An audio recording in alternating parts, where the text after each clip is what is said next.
বাঙালি মানেই ১২ মাসে ১৩ পার্বণ, কি বলো? আর বাঙালি উৎসবে হই হুল্লোড়, আনন্দ, মজা, খাওয়া দাওয়া থাকবে না তাই কখনো হয়? বাঙালি যেমন খেতে ভালোবাসে তেমন খাওয়াতেও ভালোবাসে। আজ হলো পয়লা বৈশাখ, বাংলা বছরের প্রথম দিন।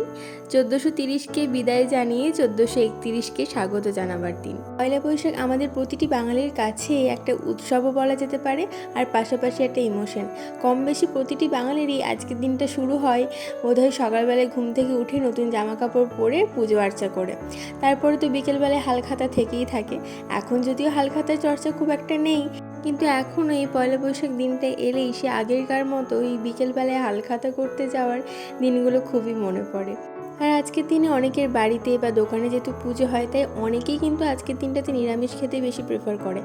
উৎসবের দিনে নিরামিষ খাওয়া হবে ঠিক আছে, কিন্তু সেটা যদি ডাল ভাত হয় তাহলে কিন্তু একেবারেই চলে না।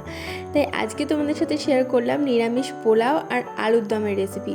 পোলাও আমাদের কম বেশি তো সবারই ভীষণ প্রিয়, আর যেটা বানানোও খুব সহজ আর খুবই চটজলদি হয়ে যায়। আর এই উৎসব পুজো পার্বণের দিনে যদি রান্নাঘরে সারাটা সময় চলে যায় তাহলে কিন্তু একেবারেই ভালো লাগে না। সবারই তো ইচ্ছে করে একটু ঘুরতে, একটু দিনটাকে ভালোভাবে কাটাতে।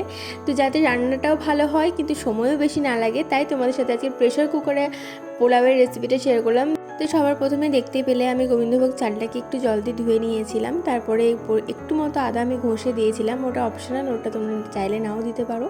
আর আমি পরিমাণ মতো হলুদ মাখিয়ে নিয়েছিলাম, এখানে আমি কোনো কালার ইউজ করিনি, তাই আমি হলুদ মাখিয়ে নিয়েছিলাম। তারপরে তেলের মধ্যে একটু তেজপাতা আর গোটা গরম মশলা ফোড়ন দিয়েছিলাম। তারপর তেলের মধ্যে চালটাকে দিয়ে ভালো করে ভেজে নিয়েছি, আর পরের মতো অ্যাড করে দিয়েছিলাম হচ্ছে নুন। চালটা একটু ফোলা ফোলা হলেই বুঝতে পারবে। তারপরে গোবিন্দভোগ চালটাকে প্রেসার কুকারে ট্রান্সফার করে দিলাম। তারপরে সেখানে আমি অ্যাড করলাম হচ্ছে চিনি। আমি 1 কাপ আর সামান্য একটু চাল নিয়েছিলাম, যে কাপটা আমি দেখালাম এই কাপের 1 কাপ আর সামান্য একটু আমি চাল নিয়েছিলাম। তো সেই অনুপাতে আমি 2 কাপ আর সামান্য একটু জল অ্যাড করলাম, আর 1/4 আমি অ্যাড করলাম হচ্ছে চিনি, আর অ্যাড করে দিলাম হচ্ছে এলাচের গুঁড়ো, তাতে সেন্টটা বেশ ভালো আসে। ব্যাস, এবার দুটো সিটি করে তারপরে আমি একটুক্ষণ রেখে দিয়েছিলাম। তারপরে খুলে নিলে আমাদের পোলাও রেডি হয়ে যাবে। আর পাশাপাশি এখানে দেখো আলুর দমটা বসিয়ে দিয়েছি। তো সবার প্রথমে আলুগুলোকে ছুলে আমি 5টা মতো সিটি দিয়ে নিয়েছিলাম। তারপরে এখানে দেখো আলুগুলোকে একটু সাদা তেলে ভেজে নিয়েছিলাম। আমি 5টা সিটি দিয়েছিলাম যাতে আলুগুলো খুব একটা গলেও যায়নি আর একদম পারফেক্ট সেদ্ধ হয়েছিল। তারপর তেলের মধ্যে গোটা জিরে, তেজপাতা, শুকনো লঙ্কা ফোড়ন দিয়ে তাতে সামান্য একটু হলুদ দিয়ে একটু জল দিয়ে দিলাম, তাতে কালারটা বেশ ভালো আসে। তারপরে যে পেস্টটা বানিয়ে রেখেছিলাম টমেটো, কাঁচা লঙ্কা, আদা, সেই পেস্টটা দিয়ে একটু জিরে গুঁড়ো অ্যাড করে মটরশুঁটিগুলো অ্যাড করে দিলাম। ভালোভাবে মশলাটা কষে নিয়ে অ্যাড করলাম হচ্ছে দুধটা ভালোভাবে মিক্স করে নেওয়ার পর জল অ্যাড করে দিলাম। তারপর আলুগুলোকে অ্যাড করে সামান্য একটু ধনেপাতা, গরম মশলা অ্যাড করে দিলেই আমাদের আলুর দমও রেডি হয়ে যাবে।